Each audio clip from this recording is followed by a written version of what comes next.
Hello, duckies and dice fiends. Welcome in. It is Tuesday, and that means it is time for the Table Talk Show. I am Kay. I am here doing this. At least this week, we'll talk about, not next week, maybe, for a reason, or in a moment. It's been a day. Hi. I'm Kay. I do this here on Tuesdays. Tomorrow, the first episode of Season 4 of the Emergency Power Podcast comes out. And then, maybe, potentially, ideally, I'm hoping that Mondays, every other Monday, I will do a quick stream of the most recent episode podcast, and crew cast are hoping to hang out and chat and lurk while that happens. But next week might be a little complicated, so we'll figure that out. David, who the heck is you, and what the heck is we doing here? Welcome to the Bread Bank. We sell bread, we sell loaves. No, hi, I'm David. This is the Chaotic Wholesome Tuesday Table Talk Show, where every week we talk about TTRPG stuff, how to be a better player, how to be a better GM, how to take the gluten out the bread, and how to be a better person, all with a focus on intersectionality and inclusivity so that everybody can have a good time. But obviously, we are not here alone. We have an incredible guest with us, who we are excited to have back. Lamia, this is not your first rodeo at the Chaotic Wholesome. It's not. Arena. I'm taking over. Hi. I'm Lamia. My pronouns are they, them. I am absolutely innocent, and nothing at all chaotic will happen today. We're just wholesome. Completely. With the pigtails to prove it. It's true. I'm so innocent. I have fun handles.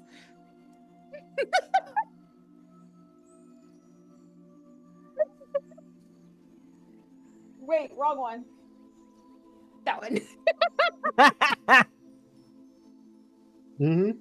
Yep. See, nothing chaotic at all. Nothing chaotic at all. But no, I'm actually here to be I'm here to be a little gremlin and talk about PAX, because I'm doing a bunch of stuff for Unplugged and PAX in general, and it's fun stuff, and I want people to come hang out in the intersection and play games and stuff. So that's why I'm here, technically. Rex says, the giggle tells me you're lying.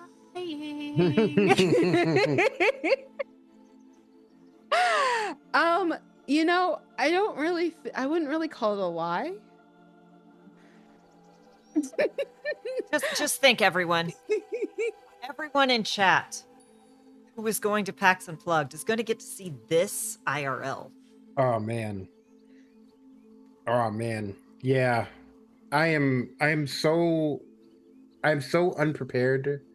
I brought my stripper heels last year. You probably shouldn't this year, given how much standing and walking you have to do. I wore them for Date or Do Battle, which is coming back this year for another go around, new cast, new host, etc. So I won't actually be in stripper heels, most likely. Maybe we'll see. But no, I have rainbow. I think they're 8-inch. Yeah, I think they're 8-inch platform boots, and I literally had to buy another bag from Southwest because they weigh enough that it put my bag, like these boots weigh 5 pounds as a set. And so they didn't fit in the weight limit. And in order to get the weight limit right, I ended up having to buy a new bag from Southwest. I bought one of their duffel bags because it was cheaper than paying the overweight bag fee. And they were nice enough. They were nice enough to tell me to do that because that's before they changed all their crap. And they were still like a company that pretended to care about their people. So yeah, that is definitely how last PAX went. And I was informed because we were on the full stage that this year I cannot wear a high-low skirt because it was a little too risque, especially with the boots. So, but yeah, no, that time I was playing a host, I had a uh silver and green scale mail armor, like bra top situation, and a leather high-low skirt. It's custom, and it's one of my favorite pieces of clothing. I've had it for years. And so I was just a very like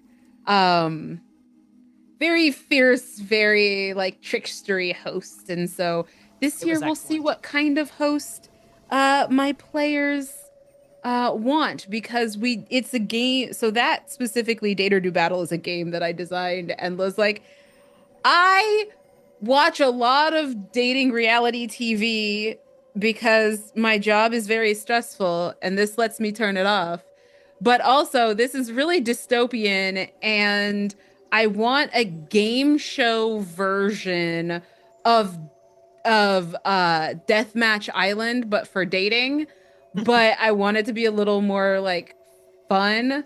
And so I did there is a romance island for Deathmatch Island, and then there's also I did a one shot for that. But this is like a combination of the button and Fight Club. And Mhm. so we learned last year that you can romance the host. Yes. So Yes. um It was a bold Austin, choice that was made and paid off. yeah, Austin ended up getting a date with me, and the crowd did end up chanting subs because that was fun. And so we're And then we bringing it all back. had to frantically write to PAX and be like, we liked that. We liked that. We liked that a lot. Yes, That you was not did. offensive. You did, and they let me come back. So it worked. It worked, everyone. We won. Well done. Well done. We do believe in fairies. We do. We do. Also, Matt, I can actually answer that So, question. Matt said flight baggage rules are always so weird. Like everything is going on the plane anyway, so it's for the bag handlers' backs. yep.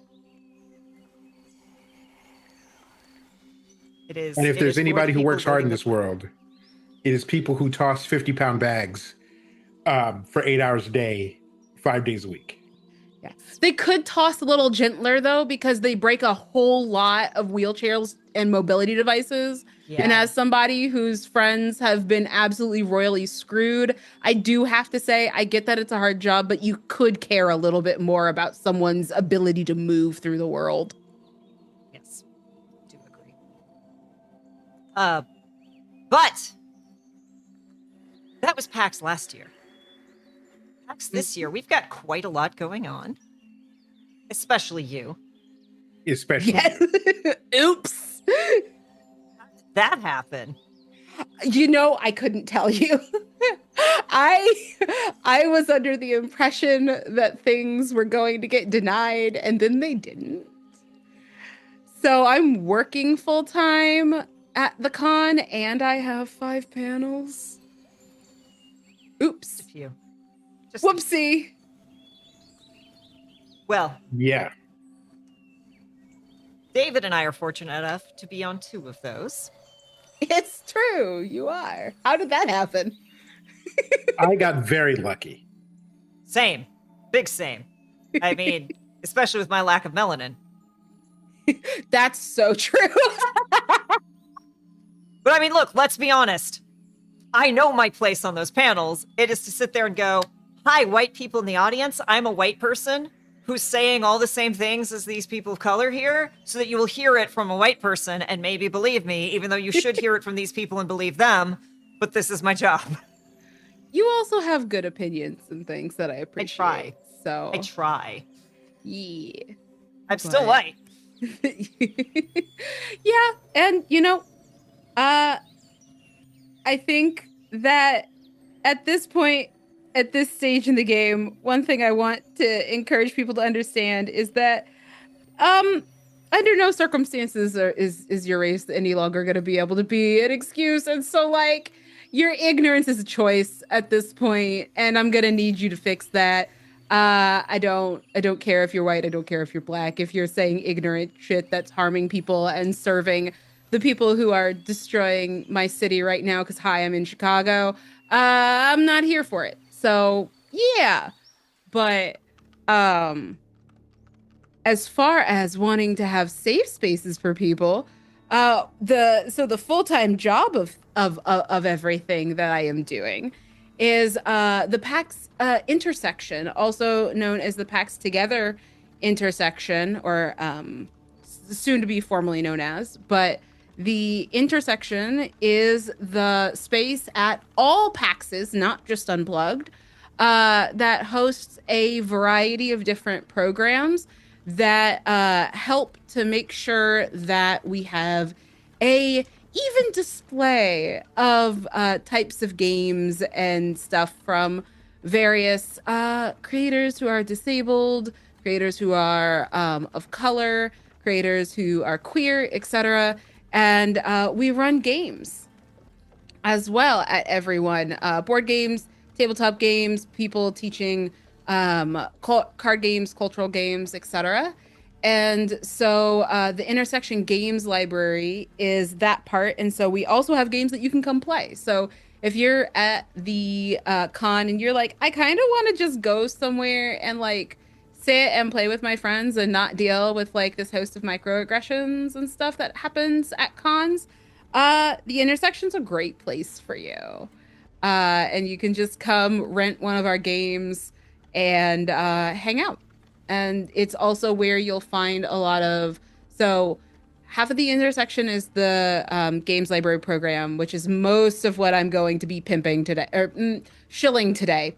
Most of what I'm going to be shilling today is the games library program, 'cause that's my baby. But at least for Unplugged, that's my baby. My baby might be other things for other PAXs. We'll see. But we also have at Unplugged this year, we have demo days. So if you are a BIPOC game developer with a game that's just kickstarted or is getting ready to, or that is just coming out or what have you, that you'd like to demo, but you don't have the experience of what you need to be on the expo floor and demo your game and stuff. This is a program that provides you both space and mentorship. And so that application is still open. And then the games library program is where we have GMs, where we have storytellers running a wide variety of games. And at Unplugged, I am very excited to say we're doing a little experiment where on Friday night we are going to have a adult night. So it's going to be all like 17 plus, 18 plus games. And so that is going to be all the like horror and like flirty games, getting to run at their full capacity. Because otherwise we are an all ages space. We do have games for, families, for kids, etc. All available to play at different times. Generally speaking, the earlier in the day, the more family-friendly games that are running. And so, but Friday night, we have a fabulous selection of games. We have somebody's beautiful homebrew mashup Battle of the Bands style game called here, I really don't want to get this wrong, so let me read it verbatim because it's Please, so this already sounds great. good. I'm very excited to see this run. It is I should have scrolled to it first because I have a lot. I scheduled a lot of games, y'all. There's a lot happening. Here it is. Yeah, I have Thirsty Dungeons and Lesbian Dragons that will be running. Jeremy Cobb will actually be running a City of the Black Rose Cthulhu game. So you'll have a high magic Cthulhu game in Mavros running during Friday night. For us, we've got someone running like liminal horror. Throughout the weekend, we have a variety of stuff. Somebody's doing a combination D&D and Magic the Gathering game. That is great. And like somebody's doing that same person is doing a Pokemon D&D game. So there's so much fun, interesting stuff happening. We've Hey, got Jason. magic. We've got like monster of the week that is rooted in a black historical context in a black black fishing town in Maine, Argonautica.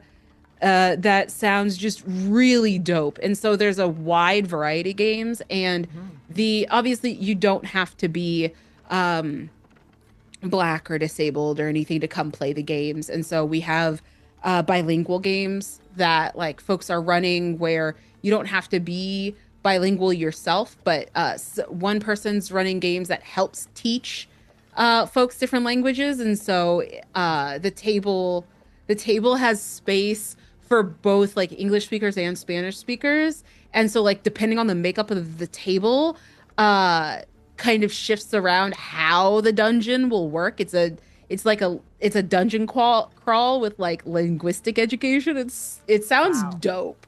I don't know if I'm doing it justice. And then we've got just uh bilingual games like La Llorona that's rooted in Latine mythology and stuff like South American specifically because that GM is running another game as well. And so like there's just a wide variety, and we have lots of we have some accessibility assistances as too. And so and then our affiliate space, the Access Forward Gaming Lounge, they will also be having games, and they'll have even more accessibility stuff because that's their whole bag. But the games library, I'm really excited for, and I want people to come play and come sign up for our games and play them because also the intersection is the only gaming space at PAX that actually requires and trains storytellers on safety tools. So all of our games, all of our TTRPGs, we have a standard set of safety tools. It includes an aftercare sheet that I wrote. It includes the stoplight cards. It's got safety tools specific to the storytellers to communicate with us as staff.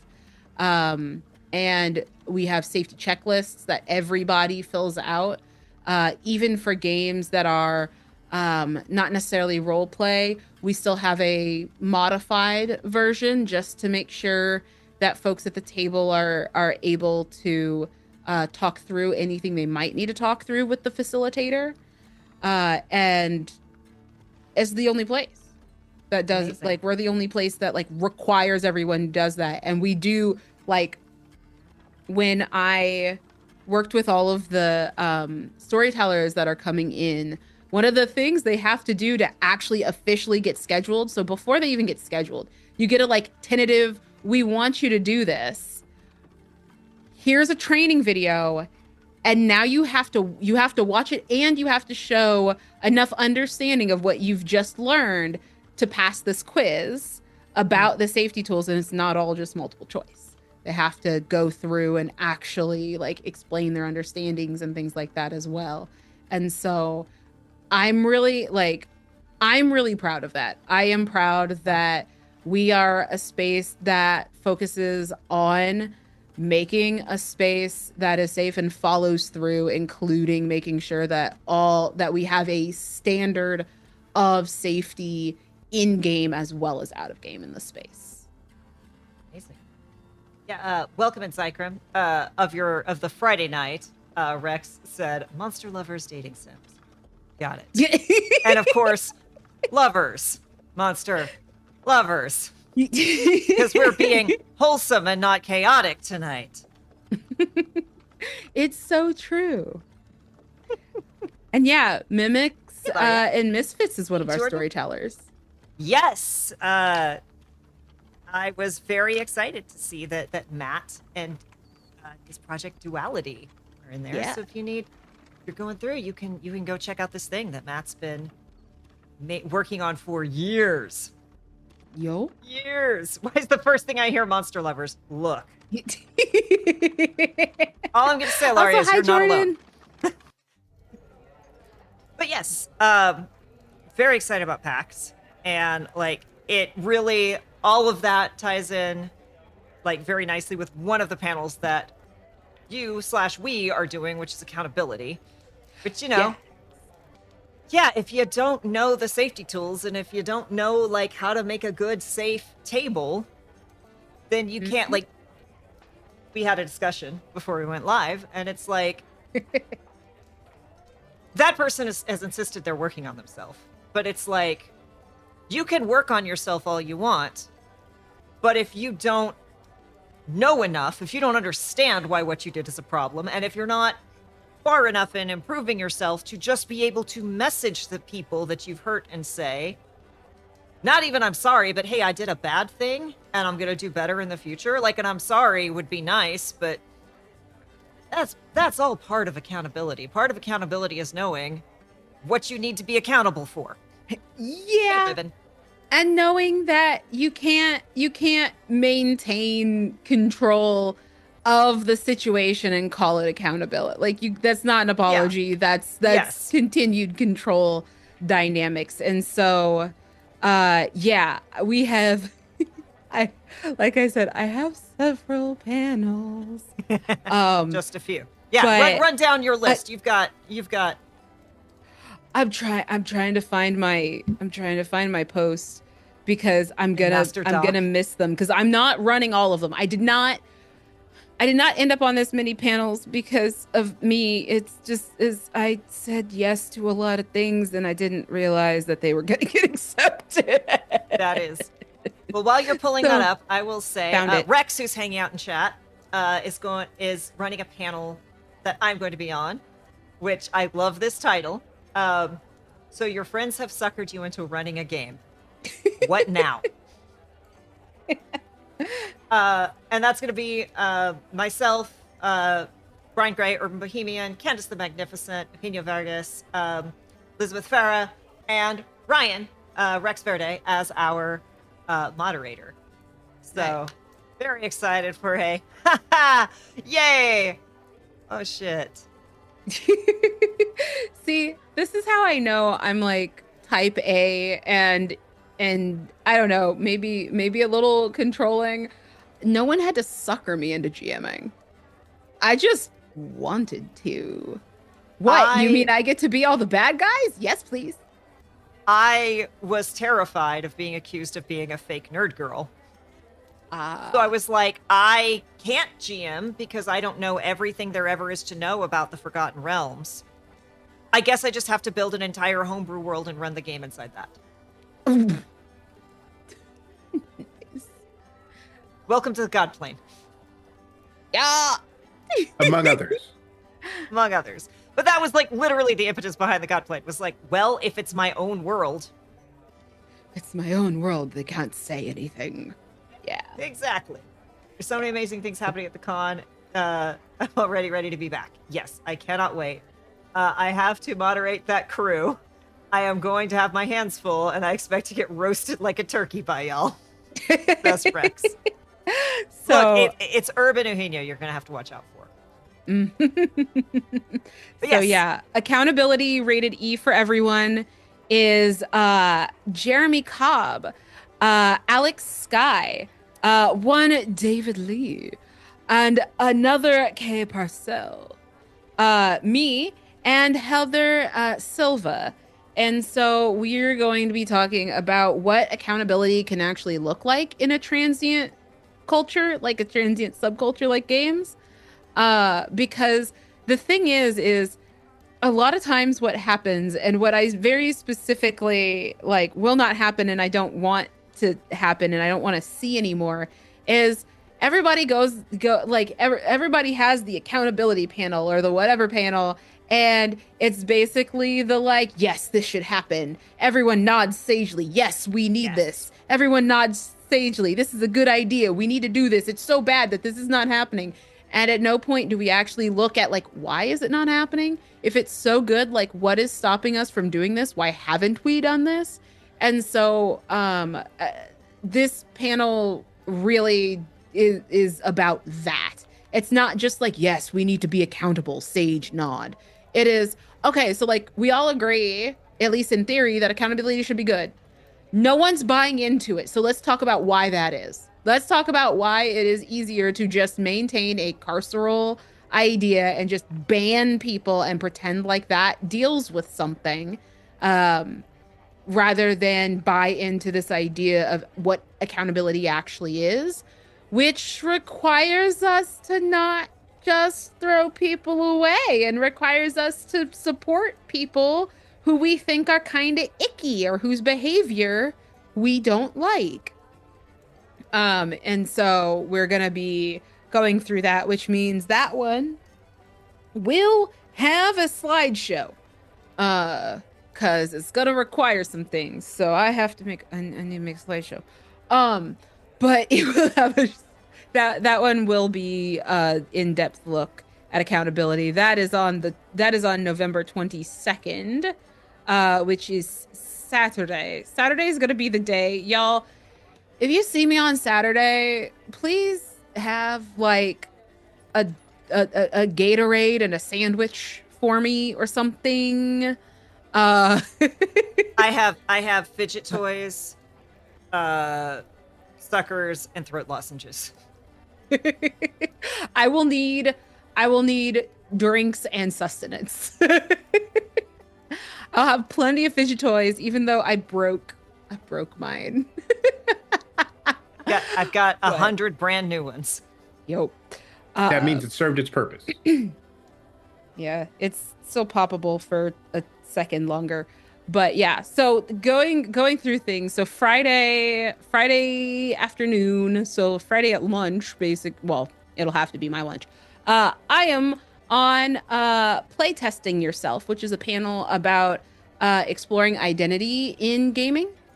And so we'll talk about that. That is put together by the wonderful Nala J. Wu. And I am sharing the panel with hold on. I can't read. I'm using their handles. The Rose Cleric, Black Girl Mage, Cadiosaurus, Sailor Scout Austin, and myself. So What a lineup. yeah. I didn't know the Rose Cleric was going to be there. I'm going to have to say hi to him. Yep. So we have that on Friday. Then Saturday morning, we have How to Avoid Creating a Non-Melanated Game Group Revisited.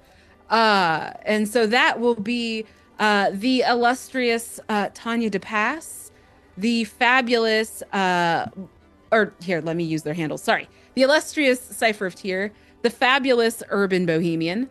I don't know Quincy's Tavern, but I'm sure they are wonderful. Their picture is lovely.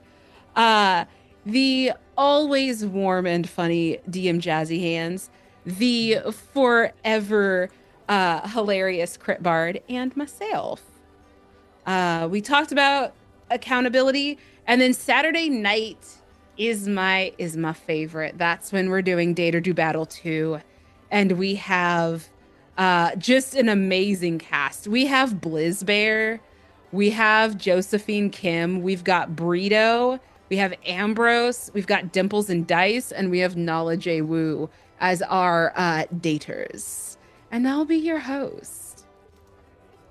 I can't wait to find out who the host is going to be. Yeah, I can't either. I'm very excited to see. I'm very excited to see what flavor of host this cast wants, because I've decided as I've been creating this game, I've definitely decided that, like, yeah, there's some host archetypes and stuff, but also I'm working on like operationalizing rules for creating a host with your daters, to help facilitate what kind of game they want. And so I have it in my head. I just have to write it down. But yeah, and then Sunday we have panel Don't Kill My Vibe, which is a whole panel about killing the things you love, or when to and when not to. And so that again, both David and Kay are on. Nala J. Wu also on it. We also are welcoming Lauren Urban, as well as Alex Sky and myself. So those are all my panels. That's plenty. And Quite a then few. I'll be in the intersection facilitating things from the room opens around like 10:30, 10 o'clock, no, like 10-ish. I have to look at the times. Uh and Look at your and pack schedule, y'all. yeah, look at your pack schedule. Our games, the schedule did go up today. So all Yes. of if you want to see the games that we have for the intersection, you can find them on the schedule. If you go to the Unplugged schedule, you will find all the games so that you can mark down what ones you want to be available for, so you can sign up and get your seat. And so the schedule did go, our stuff got uploaded today. So there may be some shifts and changes a little bit, just like names and any edits that folks had, but that is up and out. And we have so many games, and we will probably add a couple of like more loosey-goosey free forms. Like we were talking about wanting to do a Jenga tournament on either Saturday or Sunday. And so, because I love Dread. I am the Dread master. But even without the game, I love Jenga towers. So I kind of want to just slip into the schedule a Jenga tournament. So that will probably make its way in, because we did have so PAX is at a really bad time this year. It is like Unplugged is at the same time as the Philly Marathon, and it's the weekend before Thanksgiving, US Thanksgiving, which I don't celebrate, but it's still a terrible time to have a con, whether I celebrate the genocide holiday or not. So, yeah, some people have had to drop out, so I'm gonna probably add some like tournaments like that, or like how to play spades. You should steal the Critical Role. Now listen. Oh, look, we woke up David. Hi. Right? Look, I've been awake this whole time. However, at family, I'm gonna frame this as family get-togethers. The only time that there have been fisticuffs, there have been actual violence, has been wedding, funeral, spades table. Not even the dominoes table. Not Monopoly? The way two of my cousins, both ladies, got up, one pulled out her earrings, the other one took off her wig,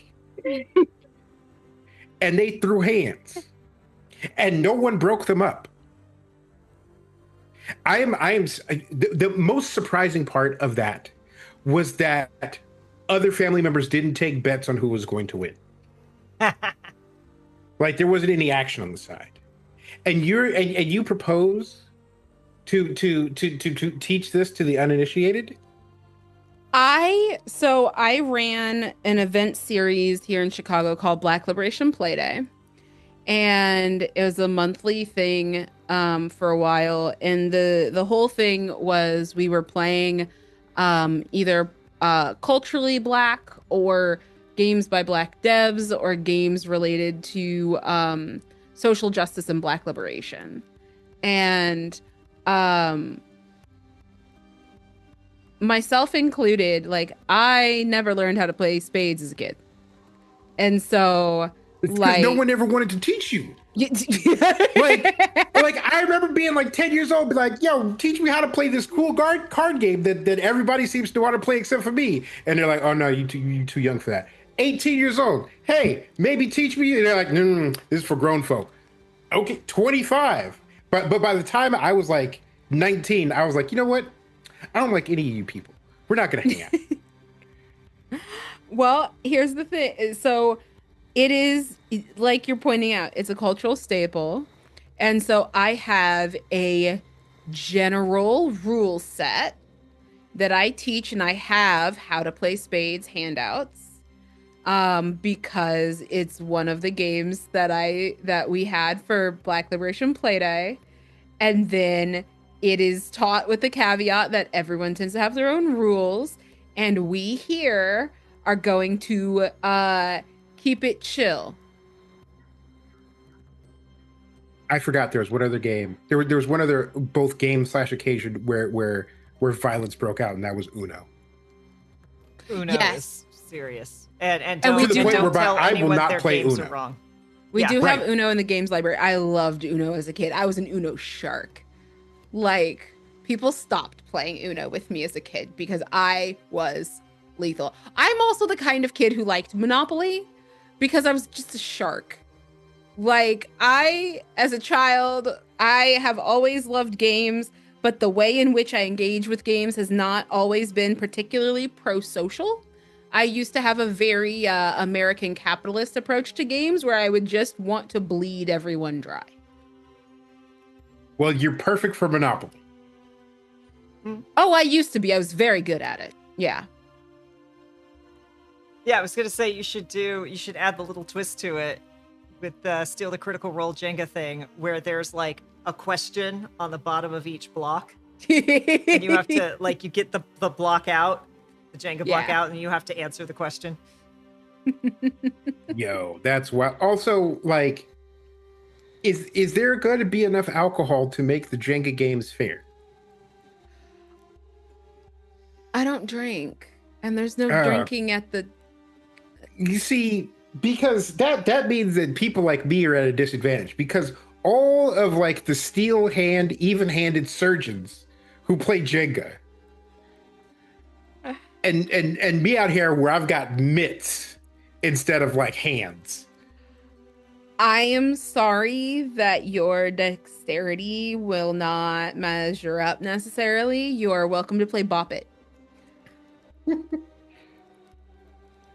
That is a whole different type of coordination. Basically, I'm not good at any of these games, and I'm okay with that. I've made my peace with that. That's fair. We also have board games and card games and TTRPGs that you can check out and play. I just want it on record that David will just randomly go bop it and then just go on with his day. That is on the list of things that I say to myself in the middle of the night on the way to bed. Jason says, how Monopoly is almost 100 years old and we have learned nothing is beyond me. Rex says, Yeah. David, if you could tie a knot, you can play Jenga. And David ties knots for very different reasons. Yes. I mean, listen, I play Bop It with very different things, so it's fine.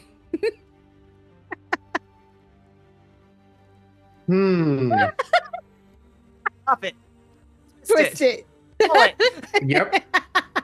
Slap it. But we do actually have Bop It, and we do keep a high score note all weekend as well. So people will just come in and they'll just play Bop It for like there was a group I think who was playing Bop It for like an hour and a half at East. I think just being in the same room, I would commit a murder in Minecraft. Like just hearing that over and over and over again. Yep. I mean, they were good. One of them did eventually get the high score, so I mean, twist it.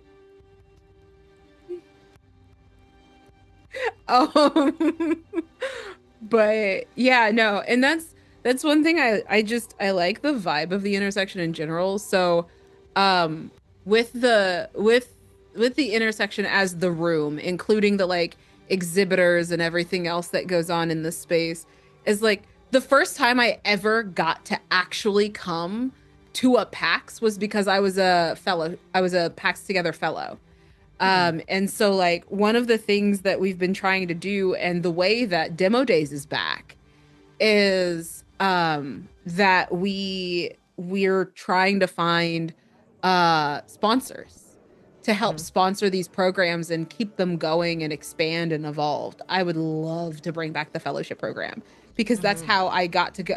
I had never been to a PAX before I was asked to be before I got I was asked to be a fellow. And so that's what brought me to PAX, and now here I am. I'm putting together this program and working in this space as a contractor, you know?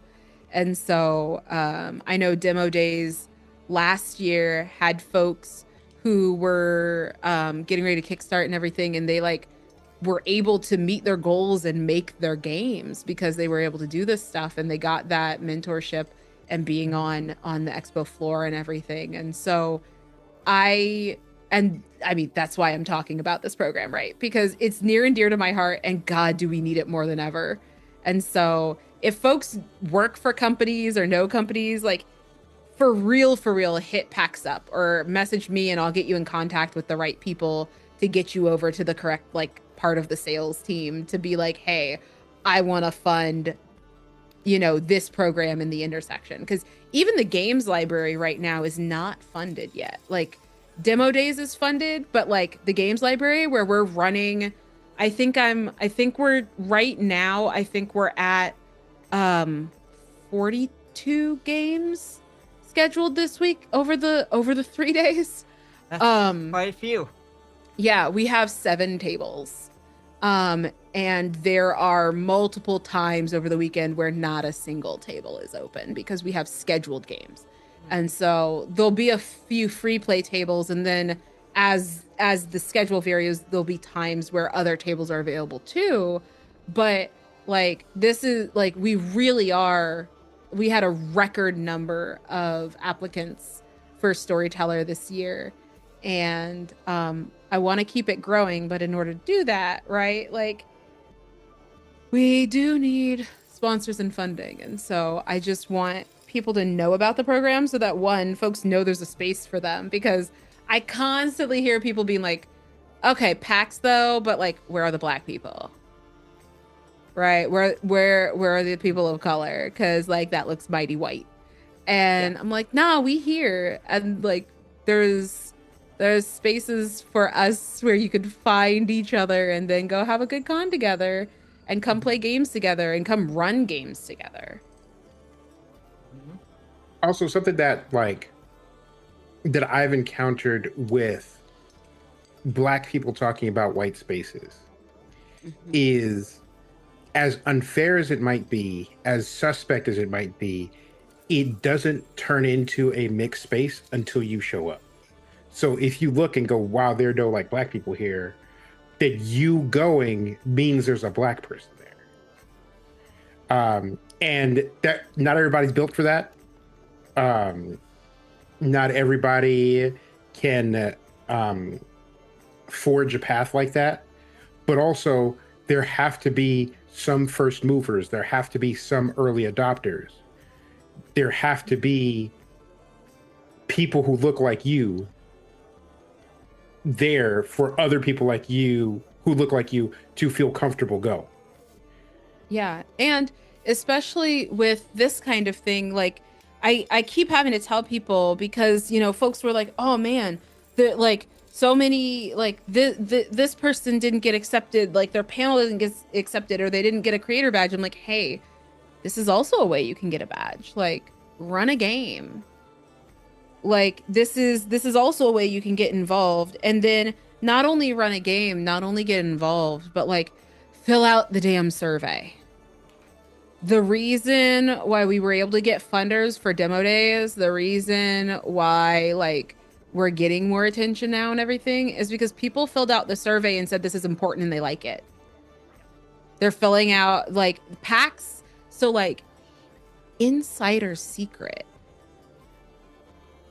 The only thing that staff for PAX conferences, the only thing they are guaranteed to look at, like all of them, is the survey that you can find in the PAX Nav app.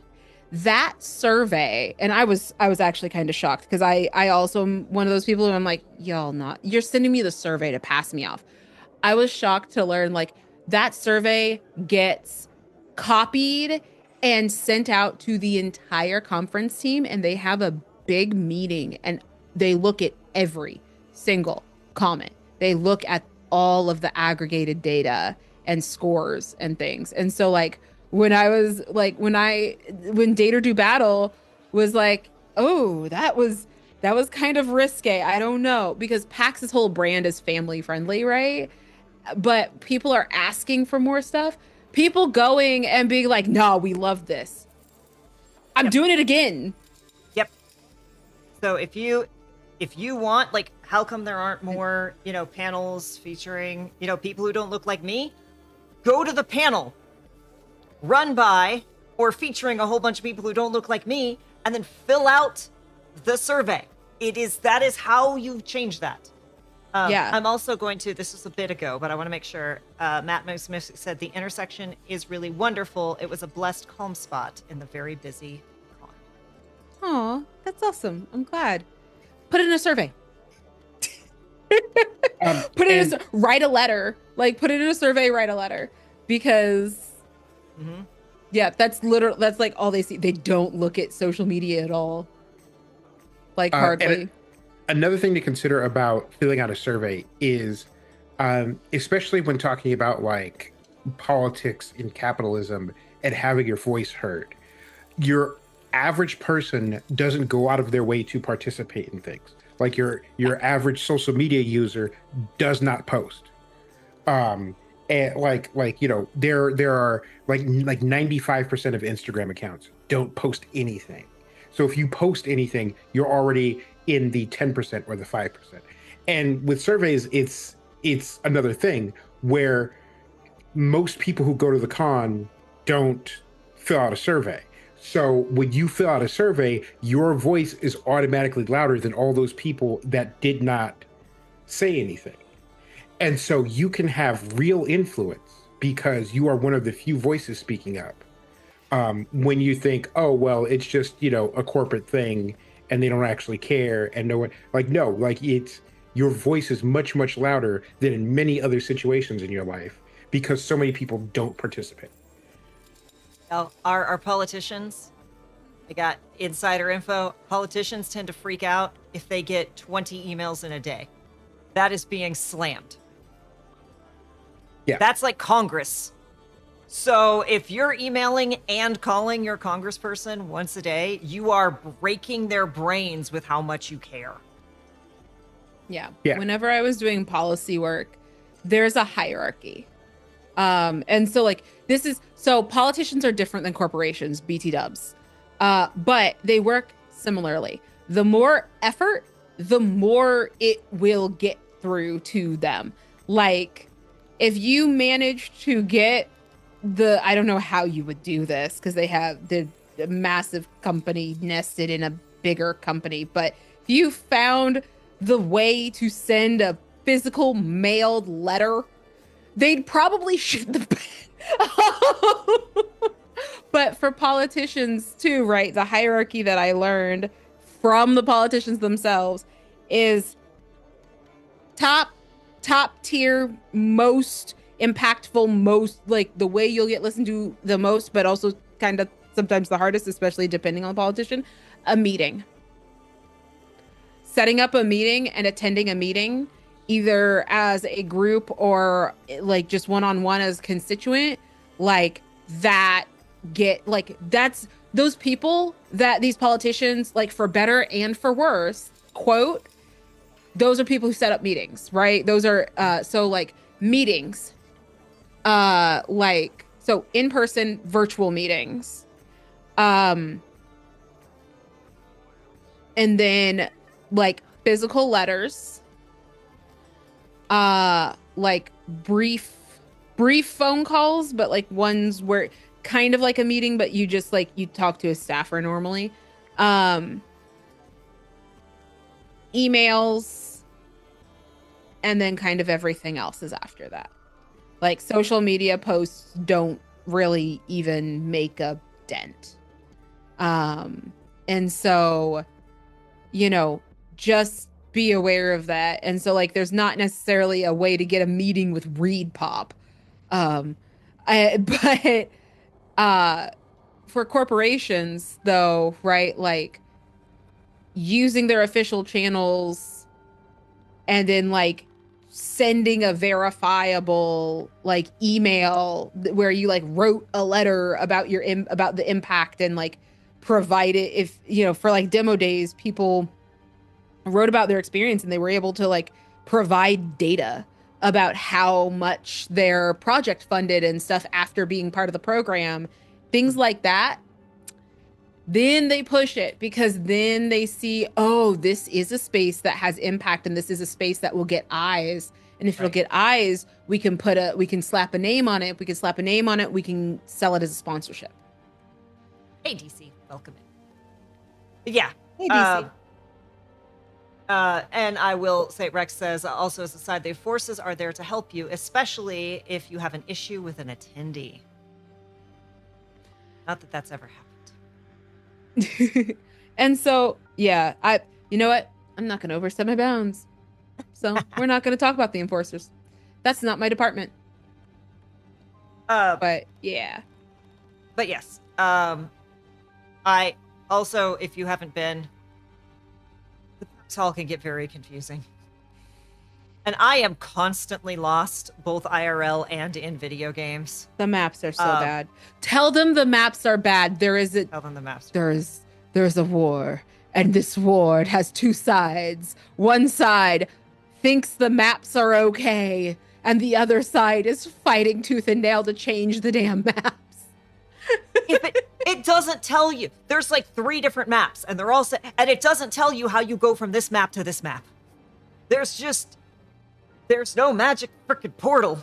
I get lost because PAX changes so much but it's also like spread out and weird and like I am but the building doesn't change every year. Well, so what part's it in? What part it's in, it does. And so like I don't even know where stuff will be this year. Yeah, like and I'm working it. I'll find out on Wednesday when I get there. Thursday, whenever I'm allowed in the building, I'll figure it out. I might be allowed in on Wednesday. David, 1 year, there was another convention happening at the same time.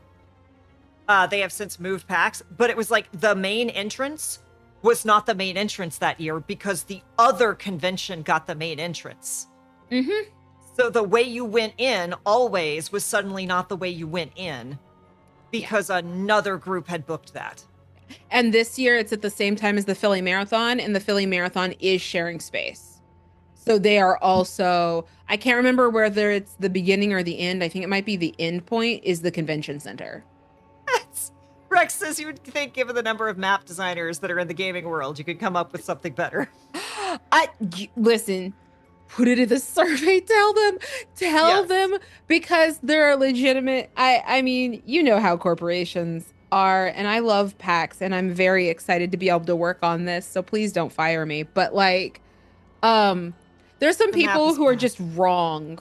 Their idea is they're just wrong, but they won't listen. They think that someone is they think their coworkers are just wrong, but like, God, make them change the maps. I work there and I can't I got so lost at East. I was late getting back from a break because I got lost and I could not understand the map. I am constantly having to bother poor enforcers and be like, I'm trying to get here. I think I'm here. They're on 2 separate pages and there's nothing that tells me. But yes, Jason, the teacher's con year, which was the year that the main entrance was just gone, was not ours. There's you had to go up and over the street and go down again to get to where you wanted to be. Yeah, it was. We bugged out a year ago when we knew the marathon was the same weekend. I really think East is the easiest of all of them. I wasn't going to go this year to Unplugged. Last year when they announced it and they were like, that's the same as the marathon. What do you mean? That's the same as the marathon. It's the week before Thanksgiving. I'm like, I'm not going unless I'm working. Hi! 5 panels and the intersection. 5 panels of the intersection. Hi. That's the name of your autobiography. No, it can't be. There's gotta be. I've had so much wild stuff happen in my life. Oh, I know. I It's hope I just warrant a better title.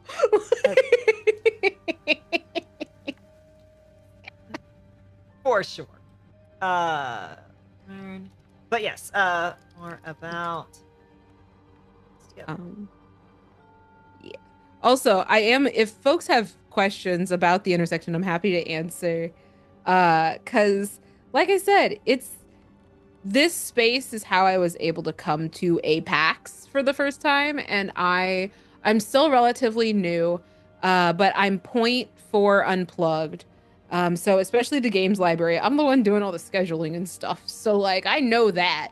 Um, and then East was my first as a contractor in this position. And then I was a fellow at Unplugged before a couple of years before that, and then last year I was just or no, not last year. Uh oh God, years, I don't know. But yeah, I had been working with a different organization and had been on stuff for them and everything as well. So this is, but the like having, because I now get staff badges, which is kind of fun. yes.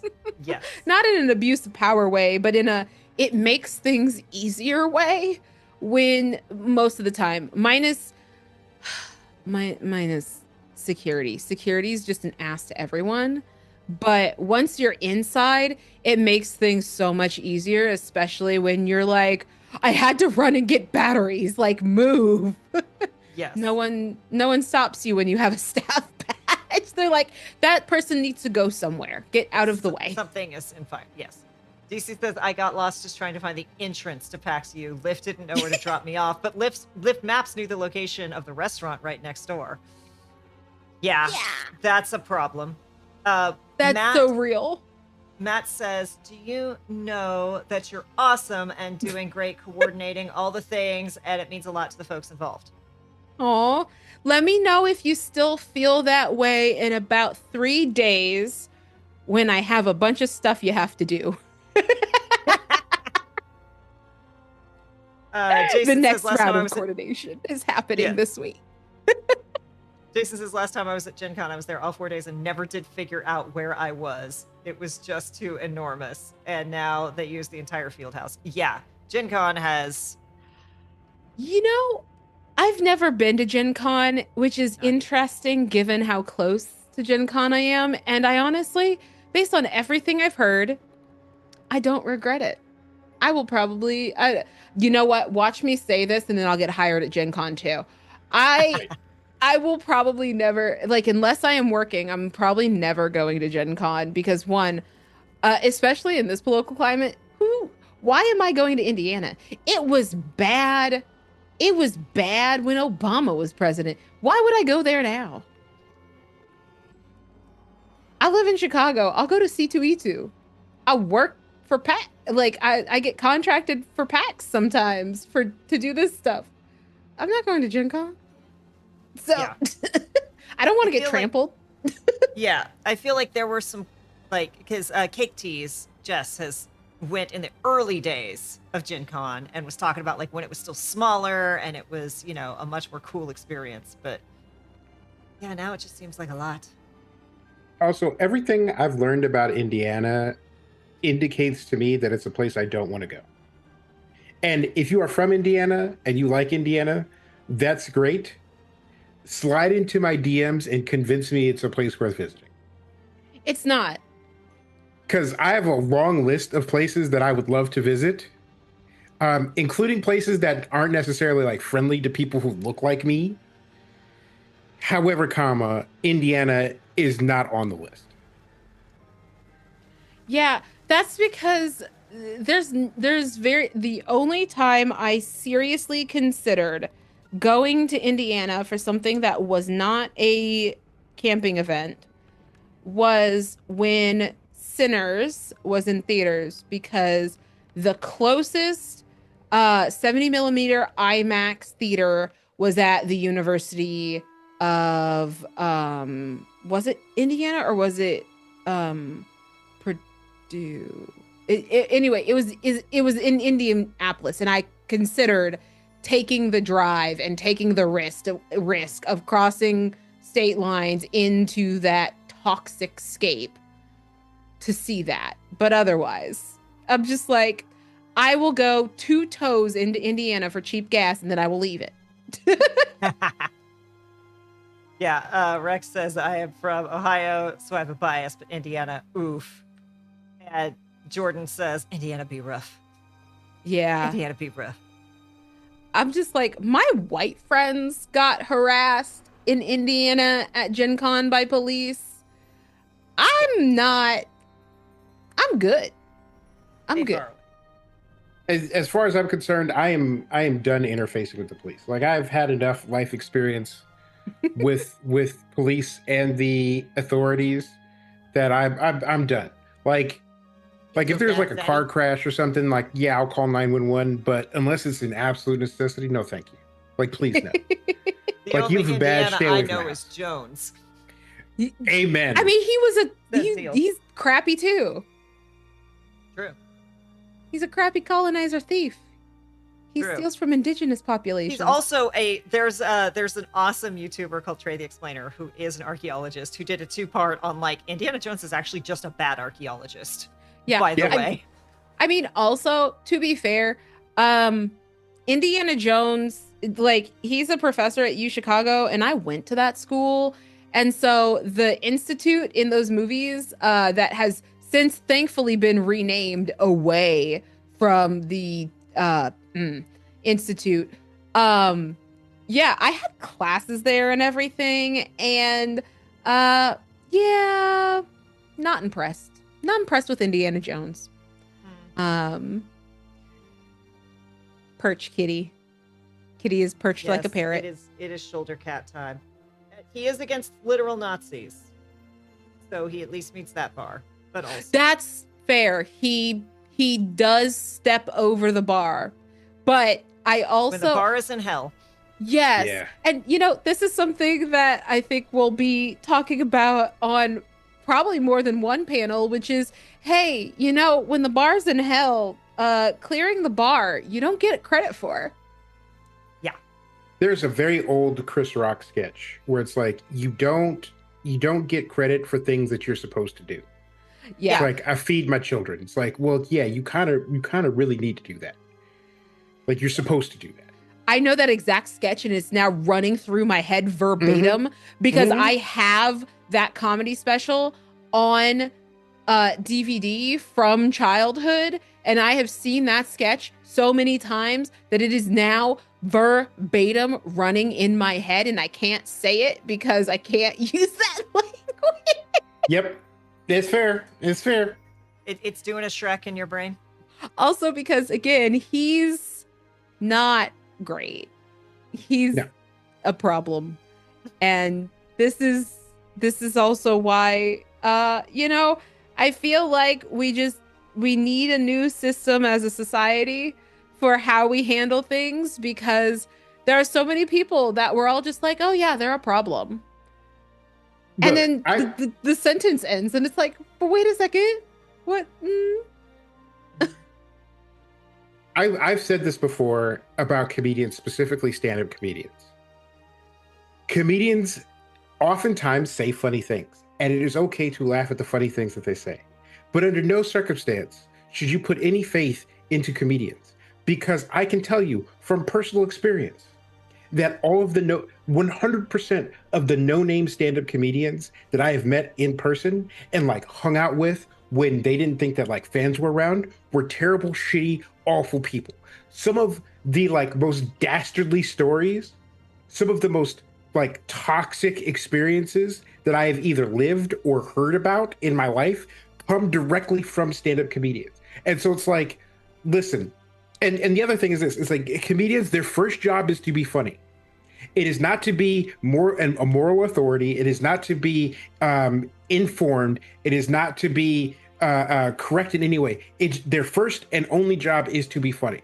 So it's okay to laugh at comedians. It's okay to watch comedy, but the second you start investing any sort of like political or like moral authority into a comedian that you have to agree with, it is a slippery slope because you end up with someone you believe in either immediately getting like sexual assault charges or going and doing a comedy special in a place that you don't want them doing a comedy, and all of a sudden there's egg on your face and you feel betrayed.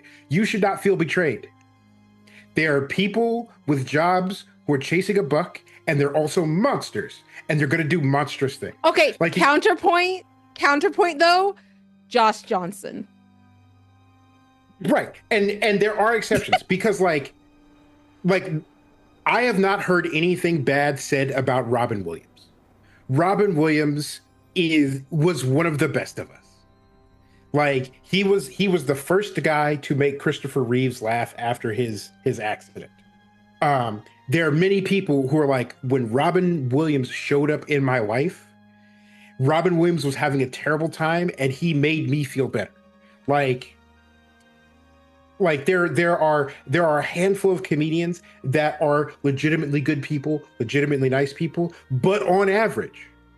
And then again, in addition, like there are people that use goodness, however you might describe it, whether it be running a charity or being a prominent figure in a religious society or whatever. But people who use goodness as a cudgel and wield it like a weapon and use it to consolidate their own power. And there are also people that, you know, like live their ideals. Like Mr. Rogers is famously cited as a Christian that was also a good person. Yeah. But and I've personally known Catholic priests who were legitimately good people and try to do good in their community. However, and I'm sure there are police officers out there that think that they're doing real great in their community and trying their best. Let's not go too far afield here. However, on the balance, if there's a crowd of stand-up comedians and you throw a rock, you're probably going to hit an asshole. And there are many people with platforms and people in positions of authority where that is true, because assholes kind of, well, one, love to be the center of attention, and two, crave power. Like the best person on earth is probably working in a soup kitchen that will never ever hear it. Jason, there is your David rant. Zeal says, if comedians are toxic on stage, they'll be toxic off stage. I saw Margaret Cho once, and she was cool as fuck, but I only saw her on stage, and I know she has problems. Yeah. So I oh God, I'm gonna tell this story. I went on a date with an aspiring comedian, and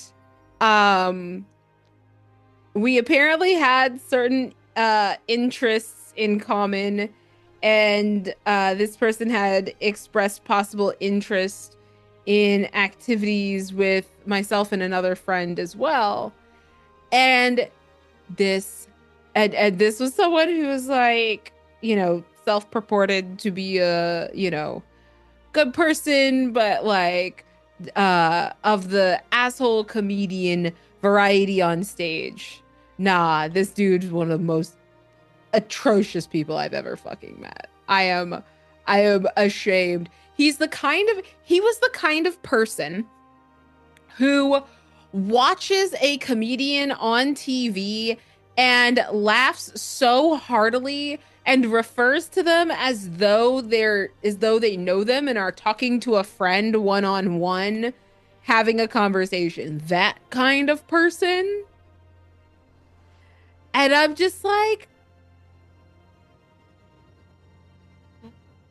Yep. Mm-hmm.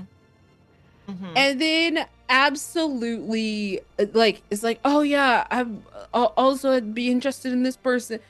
Meets the most offensive conversation ever. And I'm just like, get out of my life. Why are you here? You are Um, you can't even like have a first conversation? Yikes. And it's true that like all walks of life attract terrible people because you'll find terrible people everywhere. But Oh yeah. if like you are if you are in leadership in a cult in southern Utah, you're gonna have a real hard time convincing me you aren't a shitbag. A real hard time. I mean, but I feel like you haven't met my cult yet. I think you'd like it. Is is your cult led by a white guy in southern Utah? No, it's my cult. I lead it. Right, right. I'm Are way you in southern Utah? right. You're missing What, a lot of the Jordan? qualifiers here. What, Jordan? And I understand that that's like a pretty specific read. However, comma,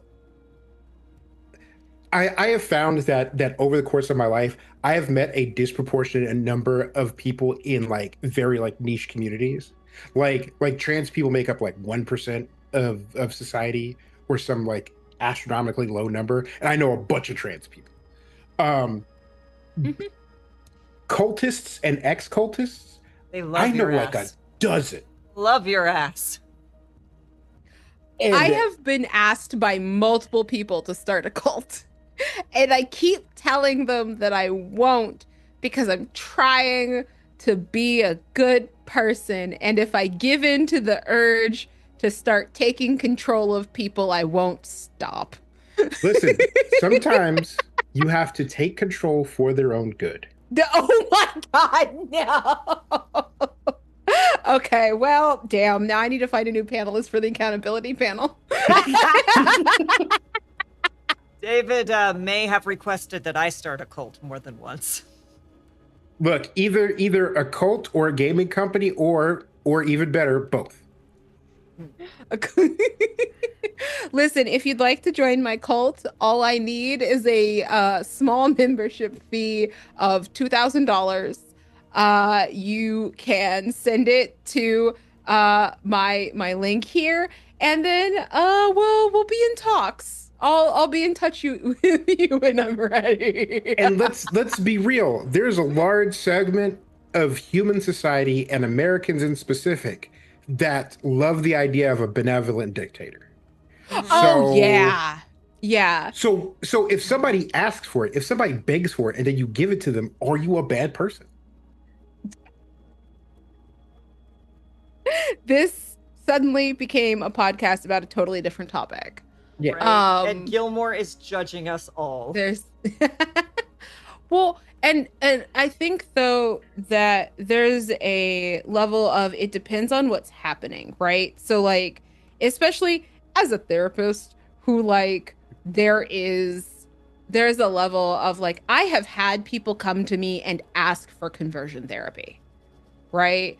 Like I have had people like I was interning the specific situation I was thinking of, like I was interning at the queer center and they were like, you can fix this, right? I just want to go back to my life and not have these feelings. And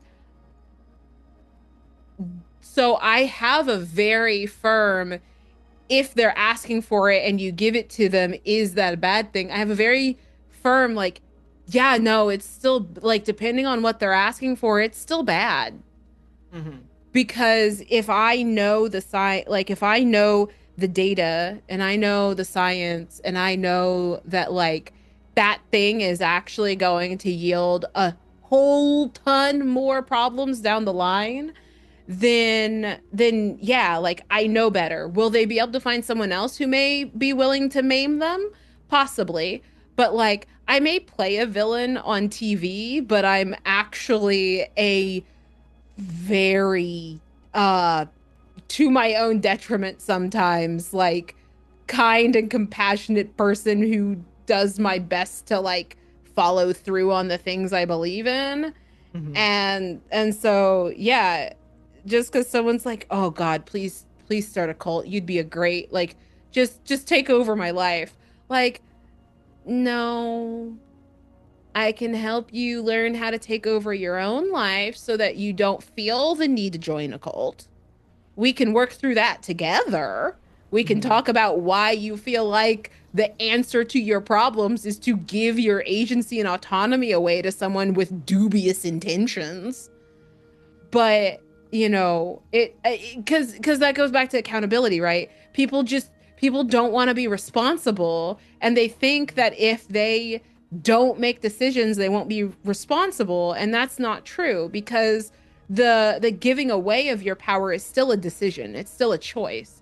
And that's why I like intermixing conversations about like kink and stuff into it, because there's much more broad variety of depth that we can pull from in accountability conversations specifically for transient communities that you know, kink has already looked at in ways that we just haven't yet. And a lot of the restorative transformative justice like spaces are built on spaces that are community. Like people are there, they're going to be there. You can do circle conversations because people are going to be invested and they want to hang around.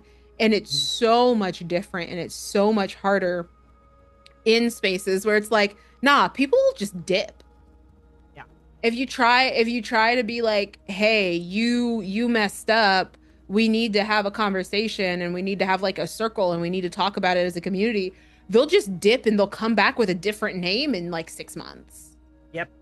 Yep. And that is a whole different ball game. And so again, you should come to the panel. I'm gonna try to record it. If people have good like in-person recording equipment and want to record the accountability panel, especially, and so that I can post it with decent audio, please let me know if you're gonna be at Unplugged, because I feel very strongly about it, and I mean I feel very strongly about the intersection, and that's why the intersection also like uh, I am thrilled and I will continue to require safety tools at every table and training for all the storytellers so that we have a baseline, because that's really the only, like, if there's no baseline you can't hold people accountable, because then you run into the like, well, I didn't know, I didn't understand. And it's like, nah, we had you watch the same video and we made you do a quiz and you signed a thing saying you understood this and agreed to do it, and we had an interview. I know you knew. Yeah. And so these consequences, now we can talk about what that means. It may not necessarily mean we have to remove you completely, or it may mean that we do remove you for a time. Because, hey, guess what? Sometimes when you mess up real, real bad, you should maybe like not have a platform for a while. And if you're trying to still have a platform and then email people behind the scenes and be like, well, maybe I did something, can we have a private conversation? No. Oops. Sorry, that might have been too pointed. I'm going to shut up. And- Matt asks, does it count as a cult if a cat is in charge? I hope not, because otherwise every household with a cat in it is a cult. That's just how cats work. But yeah, like David and I have spent a lot of time talking about, like, if someone comes to you saying, you messed up, you hurt me, what you said was racist, sexist, homophobic, a microaggression, that is because they care and they think you're worth it. Yeah. That is a huge risk for them. That is a risk and emotional labor for them to come to you instead of just going, you know what, I'm just going to not with that person. Yeah. Like there for about 10 years straight, I did a ritual where at the end of every year I went through my phone and went, who is worth still talking to? Because I knew a lot of toxic people. I knew a lot of people who used other people. And I made a decision to like improve my circle. And there is a long list of names in my phone right now of people who have not heard from me in, at this point, like 10 years, because they were not worth it for me to say, hey, you are doing blank.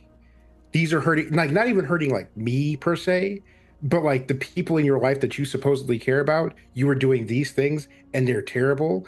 and like maybe not. It wasn't worth it.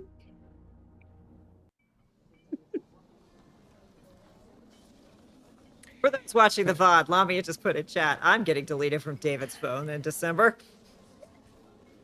Um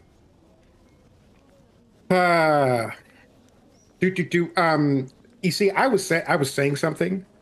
You were. Why did you stop? Because David can't help Um himself. Curiosity gets the better of him. it's true. But but yeah, like um I think all three of us here, and I think everyone in chat has had an experience where you've looked at a person and went, you are not worth the effort to try to get through to you. And it's it's one of those things, like because a big part of accountability is community, and like, you know, there's this talk in the political sphere about cancel culture, and it's like, no, like humans have always had a the group looks upon what you did as a bad thing, and we're all going to react to that in a normal way by not like by liking you less than we did before. Can we also talk about the co-optation of the Oh term my goodness. cancel culture? Because I do feel the need to point out the fact that the book We Will Not Cancel Us is not talking about people with nation or with national or international platforms crying about the consequences of their actions. That is about people being sent to prison and being removed and thrown away like garbage from the world. That the We Will Not Cancel Us and where canceling comes from is two parts, and honestly speaking, both of those parts are black, and both of those parts have been bastardized and elite captured in the same way as woke, in the same way as all these other terms. And I feel like it is really important to note that, like, canceling was never supposed to mean, oh God, you did something heinous, the consequences of your actions have caught up to you. It is, oh, there is, like, you did something wrong and now your entire community is removed from you and you're basically exiled, aka sent to prison and locked away. Canceling had a very, it has like the idea of canceling in the we will not cancel us sense is an abolitionist discussion. It is a discussion about systems that remove people from any ability to do better ever for profit and racism. That's where that comes from. I would pull the book out right now, but it's in the other room right now.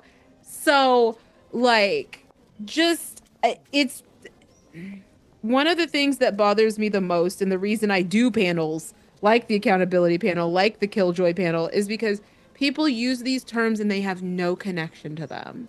They have no understanding of the history and the theory and the real world experiences that they are invoking by talking about things like transformative and restorative justice and the lineages of Black and Indigenous culture and practice that are inherent in those. And they just use them to say, well, you know, I want my faith to be able to do things again, so we're engaging in restorative justice. And so we're going to let them come back to the event. Like, no, I wrote a whole in a different space. I wrote a whole thing about this because of an event that was doing that. And I called for everyone in leadership to step down who supported the behavior. Hey, Lady Luck, thank you so much Hey! for the raid. Welcome in, Hey, Lady Springleaf. Luck. We are nearing the end of our time, but Lamia is in the middle of a great talk about I'm ranting again. It's great. We are here for it. About the origins and the actual correct usage of terms like woke, restorative justice, and such, which we will be discussing in the panel with the three of us and other incredible creators, which I can't pull up the thing right now because at PAX Unplugged with accountability rated E for everybody. The cult leader is demanding. But we are nearing the end of our time. So, chat, if you have any, thank you, sir. If you have any last lingering questions, Lamia, tell us again, who the heck is you? And what are you doing? What are you going to be doing at PAX? And why should we be so excited to go learn more about PAX Together, which I am dropping in chat right now. So I'm nobody. I'm not doing anything. You're not doing anything at all. No. Hi. I'm Lamia. Also, you may also see me roundabouts as Cassie. Either one. Always they them pronouns. Sometimes other names. Doesn't matter. Same person. I'll probably have rainbow hair again by then. I like your rainbow. And I am doing so much. So I am the lead, also known as the Archmage for the PAX Intersection Games Library, which is part of the PAX Together program, or soon to be just the PAX Intersection program.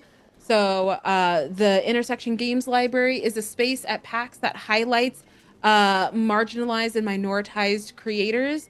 And we have storytellers that run games, board games, card games, and of course, TTRPGs. We are the only gaming space at the convention that requires and trains on use of safety tools. And so we have a absolutely packed, amazing schedule that I'm very excited about, including Friday night for the first time ever. We are having an adult night, which is all horror and romance games. And so that, please come check it out. So I am technically staff. I'm a contractor. I have no power.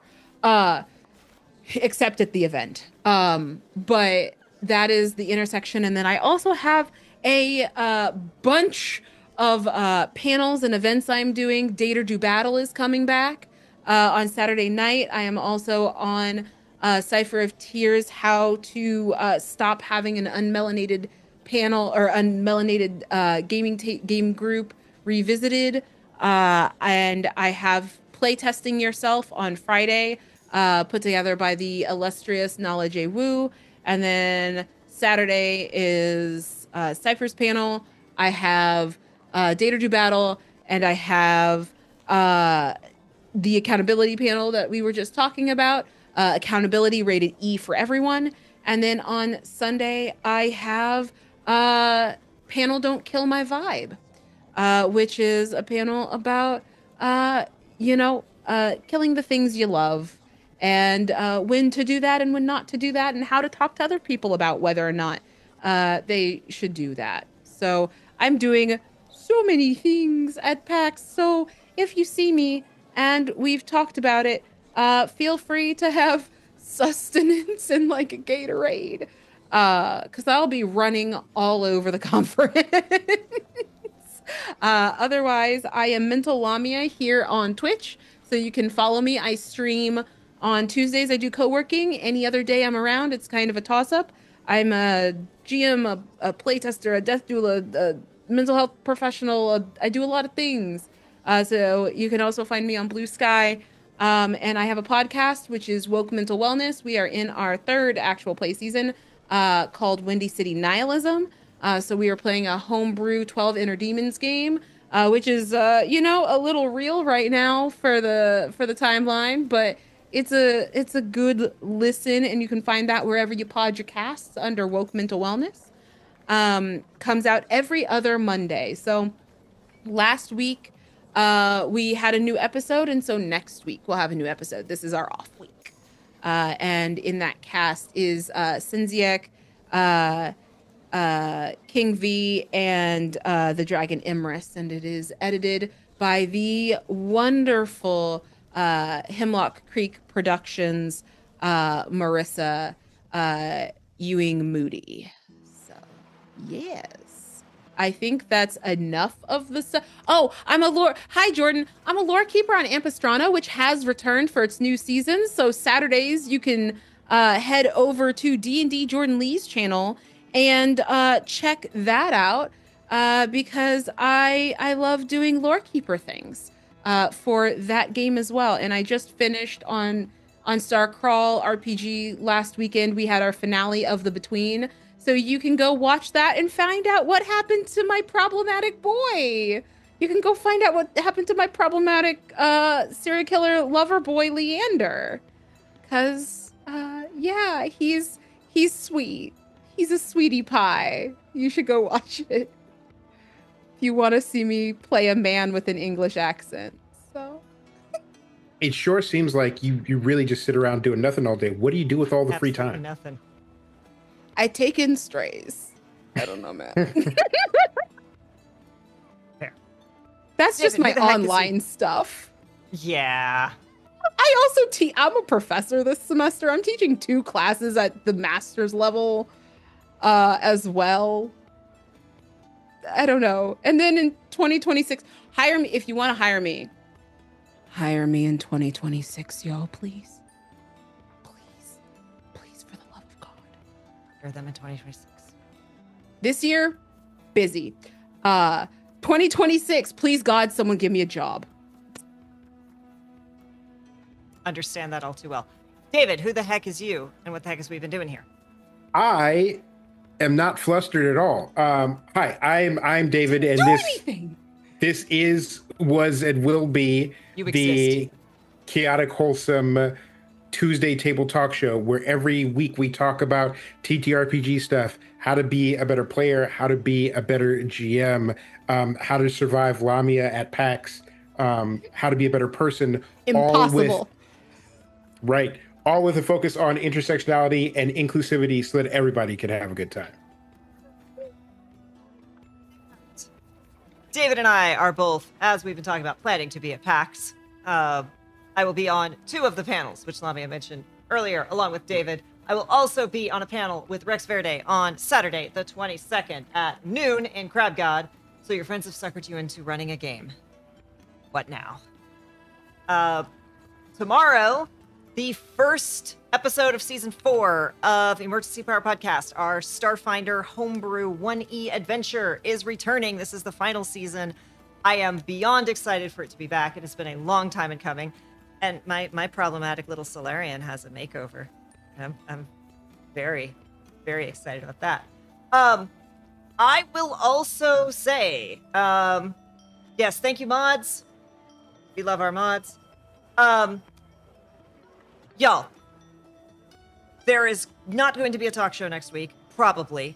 There's maybe a small chance there will be a talk show with a guest co-host. It might just be Ducky playing video games because I got a job. Finally. I'm not saying exactly what it is yet, but that means I have to move. So I am moving yet again next week. So I will not be here Tuesday. Thank you all. It has been, there's a few more grays hanging out under the purple, you know. But we got there. I'm very excited to share all that with y'all. November is going to be a wild month for me because it is going to be the entire month in office. After that, I get most days from home. But so you will have to bear with an extra manic K because it's good things, but it's a lot all at once. Horror game poll. We did this past 2 weekends ago. At some point, David did a mutual aid fundraising stream because for those of you who don't know, David spent the better part of half a year in the 6 hospital and is, working on that recovery still. We met our goal. David is sending out game codes to everyone who donated to reach that tier. Thank you all so much. one of the things that David must suffer through is if you go to Chaotic Wholesome Plays on YouTube, you can watch David play Default Dan, which, y'all, it's a platformer that's made to mess with every gamer instinct you've ever had. I did not let David look it up. Coins kill you, hearts kill you, spikes are bouncy. Falling down pits drops you off the top of the screen. It messes with every gamer instinct you have. It is a wonderfully torturous game. It is my favorite. It's like $6 or $7 on Steam. If you want to torture a friend, go buy it for them and make them stream it. David streamed that this past weekend, and that, along with his playthroughs of thus far of South of Midnight, are up. But David, one of the rewards we unlocked was David has to play a horror game on stream. So you get to watch David be unhappy about the things that he has to do because he's doing white people shit, and he's not going to be happy about it.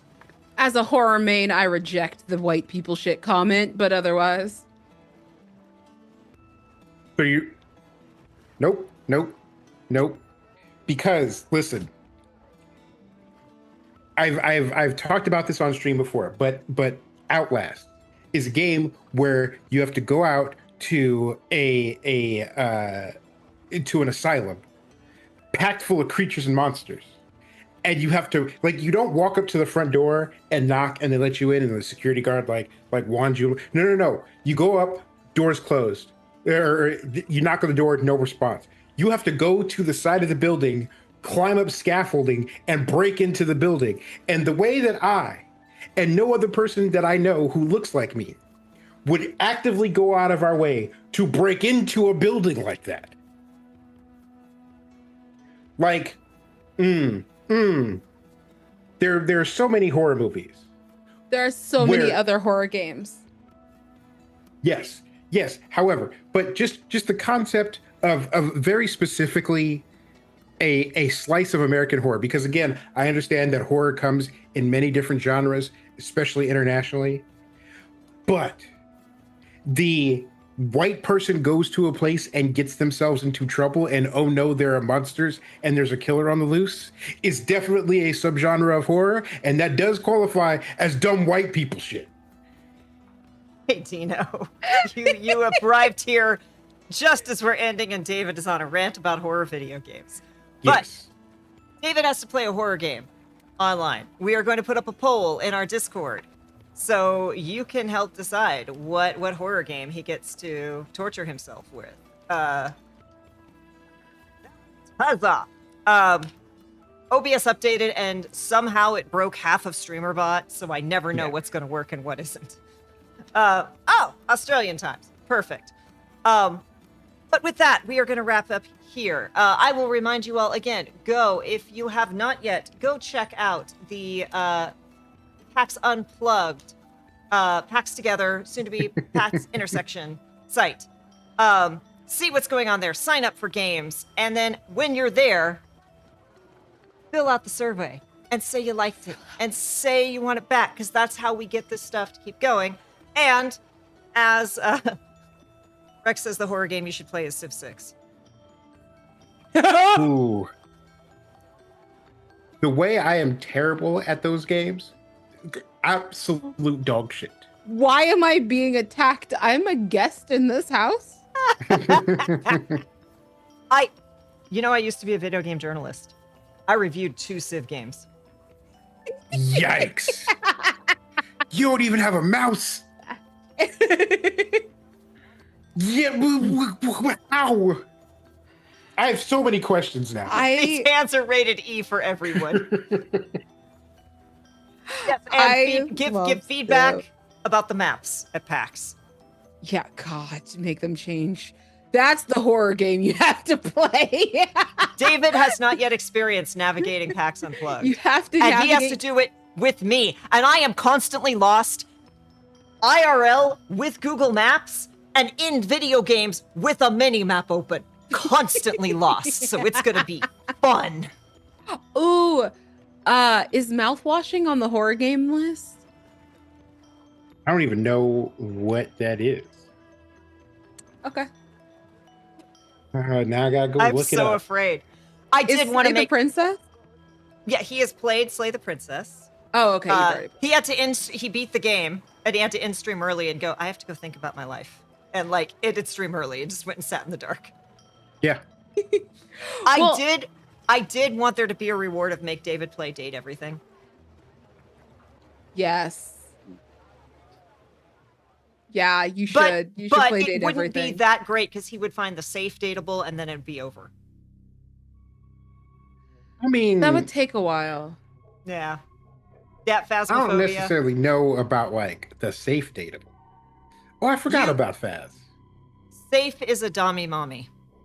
Oh, safe as in like Yeah, no, safe a that you literal could use. safe. Oh, okay, yeah, that okay. But there are, you know what though? There are a lot of the Erika Ishii's. I'm not even gonna say what it is because that's a surprise. Erika Ishii's also could be that, or you know what? David would love Nightmare. David would find the Nightmare. think David would read Nightmare. David would not be impressed with Nightmare. Oh, I like I don't think Nightmare's David voice. would be impressed with Nightmare. Nightmare has a great voice, but I think David would just be like, "Really? That's all you got?" I need him to find Shadow Lord. That, and I need him to find the curtain and drapes, and I need the David read on that dialogue. Because it's not their dialogue, it's your responses as a player, which is like, so I'm white. So I'm the whitest white who's ever white, and I've Yeah. never met a black person in my life. Those are my dialogue options. Yeah. But no, date everything is fun. Have you played Boyfriend Dungeon? I have not. And what's funny is I know somebody who voiced one of the DLC characters. Nice. And so I am still planning on playing it on stream, except every time it has been on sale, I have not had $10 to spend on it. That is fair. I'm angry that my stuff's in boxes because I have not one but two of the Boyfriend Dungeon pins, including the Kickstarter exclusive, because when I worked at Red Bull, I got to help promote it. Nice. Also, David, have you played Monster Prom? Any of them? I have not. You would love Monster Prom. Yeah, I think you'd love Monster Prom. Well, okay, you There would are not. 4. You would be annoyed with Monster Prom, but you would enjoy the dialogue. Okay. I don't know that you'd be. I don't know if annoyed. I feel like it'd be enjoyable. I might be. I don't think David likes the whole like. I think David would get annoyed by the whole like. Okay, you have X number of days. You get to do this number of activities a day. You get to pick these things without actually knowing What happened? I don't think. Mm. Yeah, like I Okay. don't think. Yeah. Date Your Swords is Boyfriend Dungeon. Yes, and it is excellent. But all right. We will put up a horror game poll, though. If you have a strong suggestion, shout it at us because maybe you will come up with the game where David's like, "Oh no, put that one on the list."